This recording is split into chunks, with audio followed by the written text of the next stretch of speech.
It has been a long time since I have been on here sharing a video with you guys, but I'm so excited to be back sharing my curriculum picks for my fourth grader for the 2025-2026 school year.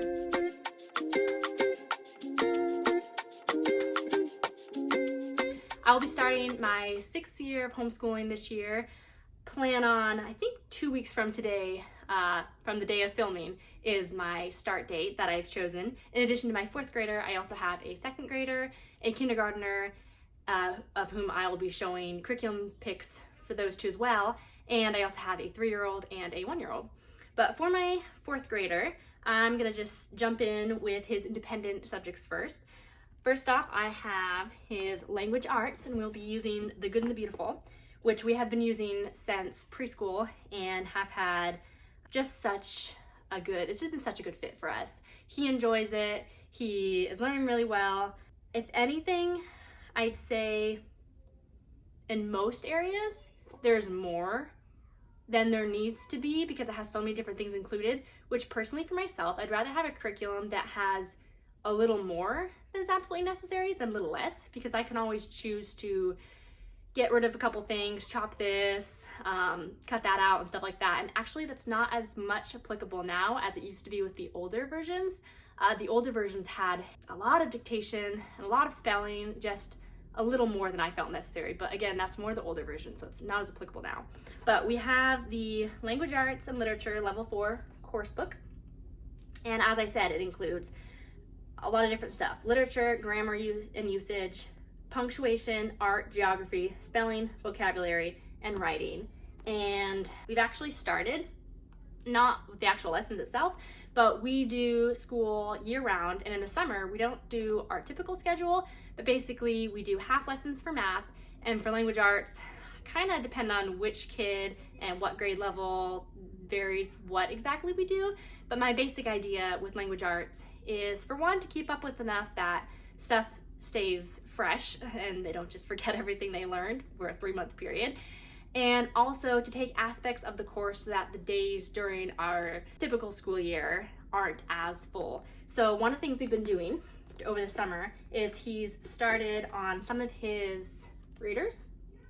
So there's the level 4 personal reader as well as the world biographies reader, and so he's read over half of the stories from these for sure. And as he's been reading these, he has different things in the lesson. Some days it just says read the chapter and check it off, but most of the time there's either some kind of question that he needs to answer, or sometimes there's questions to answer written out like this. Sometimes there's the multiple choice like the other one, and then sometimes there are summaries he will write. If I can find one. Actually, and occasionally I will just have him dictate it, and I wrote this one for him. But doing those that during the school year, the lessons won't be quite as long, because definitely some of the lessons are pretty lengthy. And then in addition to that, he also has the spelling and writing workshop, which I really like this. This is really cool. And he's also done the first 20-ish lessons in here. Yeah, and so it goes every other, it'll have one lesson is the writing workshop, and then the next lesson is a spelling workshop. And I do go through these, and certain things I will cross out. Like you'll see here, he has plural. I only got rid of 2 there, but I go over this because certain things I know he already has pretty well. He doesn't need to do that many. Sometimes it'll have him write something twice, and I feel like just once is enough, and that kind of stuff. But basically, with how we've done the amount over the summer during the school year, his lessons in the course book often won't be as long because he's already done the reading assignment for that. And then on the lessons that are long, he'll just do a half of a workshop in here, and just kind of go at whatever pace we need to. And honestly, he might not finish these 2 books at the exact same time, and that's fine. If he finishes the course book first, we might finish this over the summer, or maybe he'll finish this first, I'm not sure, but we'll just go at whatever pace we're at. So that is his language arts. Like I said, we've been using the Good and the Beautiful for 5 or 6 years now, and we really love it. Next is for math, also the Good and the Beautiful Math 4. And this one he's actually almost halfway through. I think he's like 55, less than 55 or something. He's been ahead in math for a while. I think he finished his 3rd grade math like halfway through the year and then started on with this, and then we've been doing the half lessons. And in addition to the math course book, we also have the mental math, and this is really cool. I like this a lot. So basically each day has a very small little mental math. On one side it's got the things you ask the child, and then the other side it has the answer for yourself. And it just takes a couple minutes, maybe between 3 and 5 minutes, probably tops. And then after every 5 lessons, there's a sticker that he gets in the back of the book and places it on the coordinates it gives. So D3 was that first one. And then it is making this map. And at the end of the course, there is a story that goes along with that map called Hayden and the Village. And my son is such a reader, he loves books, and so that'll be a really exciting thing for him to have finished it and get to read the book. That is our math choice. Just like with language arts, we really love the Good and the Beautiful Math. It's been working super well. It's easy for myself, and actually this level 4 is the first course that is student-led and has video lessons. It's actually something I really do like about that. I'm gonna show you that really quick. So each lesson, there's a couple that don't have a video, but almost every lesson has the option for a video lesson. And they are, I think they vary from 8 to 12 minutes on average. And in addition to that, there's also the mini lesson. So super cool that it gives you the option for either one you want to do, and then even just to have them both to where if they watch the video and aren't totally grasping it or need to kind of go back to something when they're doing the lesson practice, they can look at the mini lesson. It's helpful for me if he watches the video on his own, but then if he needs help with something, I can just look at the mini lesson instead of having to watch the whole video or anything like that. So that's a really cool aspect of this, and he's been super independent with this. Occasionally he'll need help with something, but for the most part, he's just totally independent, and I will check his work afterwards and go over anything he missed. Next, we have a couple smaller random things. First off is we're doing Wordly Wise. I had this last year and we started a little bit, but didn't get very far into it. I think, yeah, we didn't get very far into it at all. It was just hard to fit it in with, wow, I did less than I thought. It was hard to fit it in with everything else, but I want to really do better about being more consistent with this. And it's kind of why I leveled up last year, because last year my expectation was we'd maybe do half of it, the 4th grade level in 3rd grade, and then finish the other half this year, but didn't quite happen. So this year we'll do it more, hopefully 4 days a week. But I really like the way it's done, and basically each week has a set of vocabulary words, and on the first chart it gives you the word list, the part of speech, the definition, has you do some kind of little discussion. So kind of something that would work well in a family or a classroom, but you can also just do it with your child yourself. Like an example for descend, it tells you to go or come down, it gives you an example sentence, gives a couple extra things, and then at the bottom of it says stand up and pretend to your partner that you are descending some stairs. So it's kind of a little extra something. More often than not, they're like discussing something, but just kind of little help them from the get-go grasp the word a little more than just simply here's the word, here's the definition.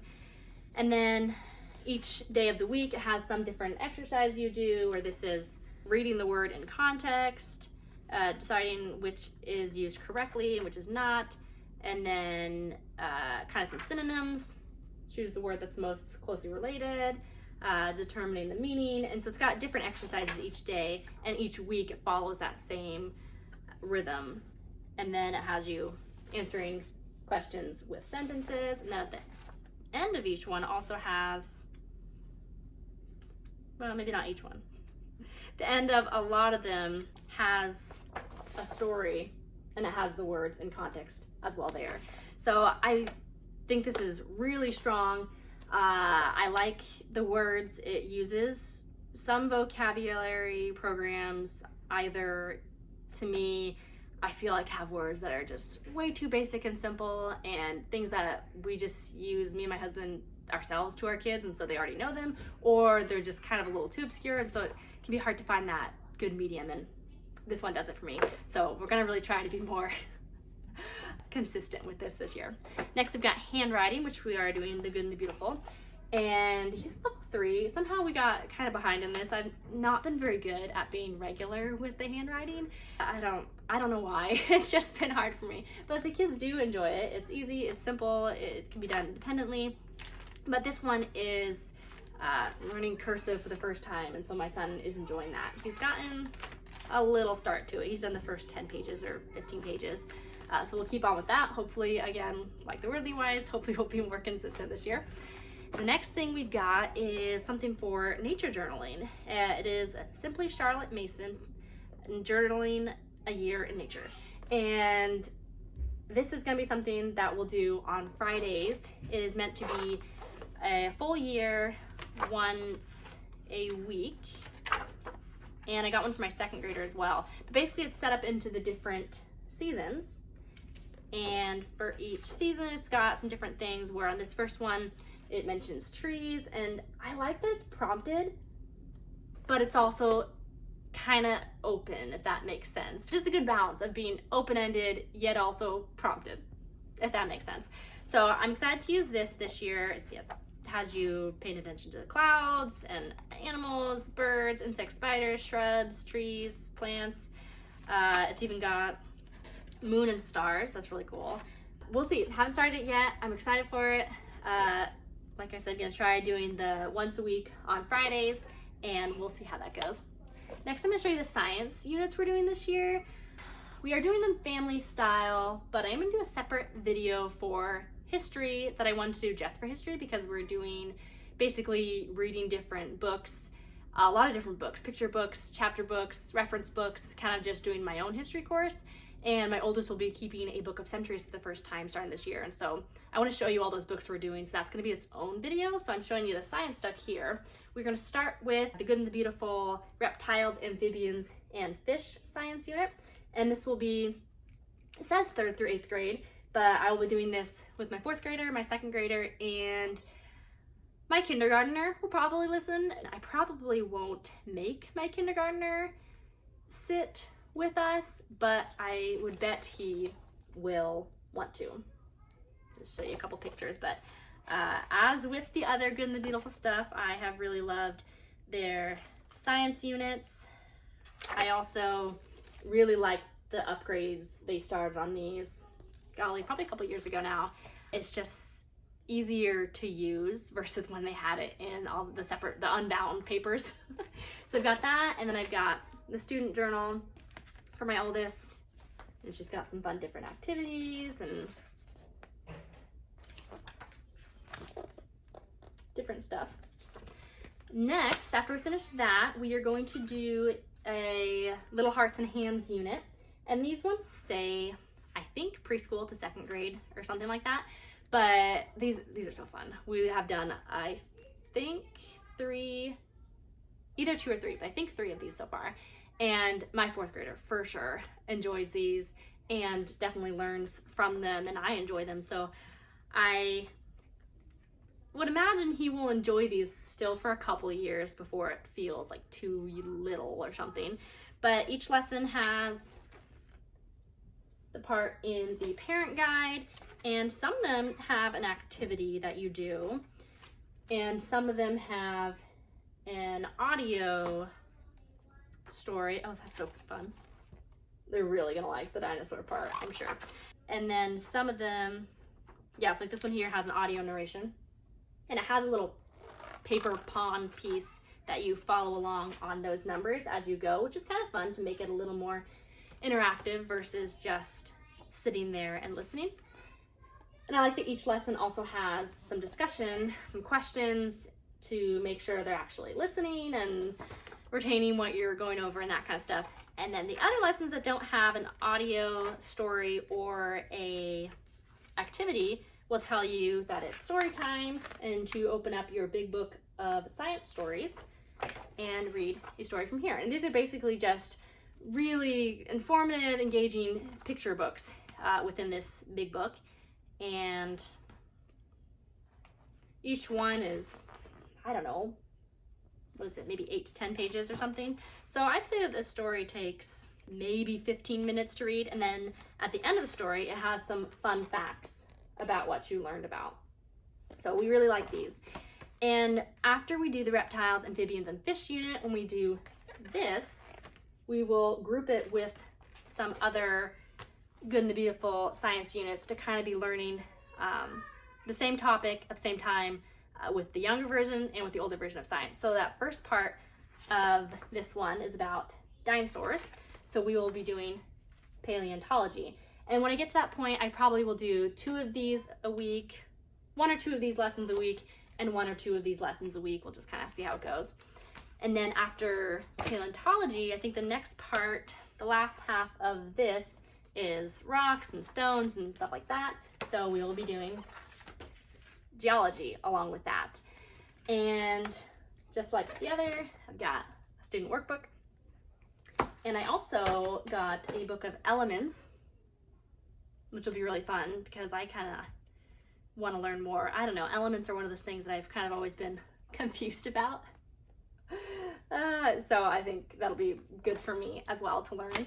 And it has this rocks and mineral kit, which is super fun to just make it a little more hands-on. So it's got the different stones, and of course, don't know if you can see that. Tells you what it is and stuff. So you've got a piece of, ooh, I can't read that one. We'll go with this one. A piece of quartz, and you got a piece of limestone, a piece of granite. Well, I'll try. If I'm wrong, somebody tell me. It looks like chalcopyrite. That could have been butchered, I don't know. But it's actually really pretty. I don't know if you can see it on the video, but it's got like shimmery, purplish, greenish, really cool. So that'll be fun to actually be able to see the stones we're learning about and what they are. But other than our history, which like I said, I'll be doing a separate video, that is what I have for my 4th graders curriculum for this school year. I can't believe we're starting our 6th year of homeschool. It has just been such a joyful journey, and it's just the older he gets, the more I'm enjoying it. I mean, I love the little years, it's super fun, but I love that he's getting to the point where, especially with science and history, it's like more exciting for myself because I'm learning so much along with him, and that's been super special to share that with him. But if you have any questions about any of these, if you want to see a more in-depth flip through, let me know in the comments. And I will be going out with my 2nd graders and kindergartners curriculum pick videos hopefully soon, so stay tuned for those.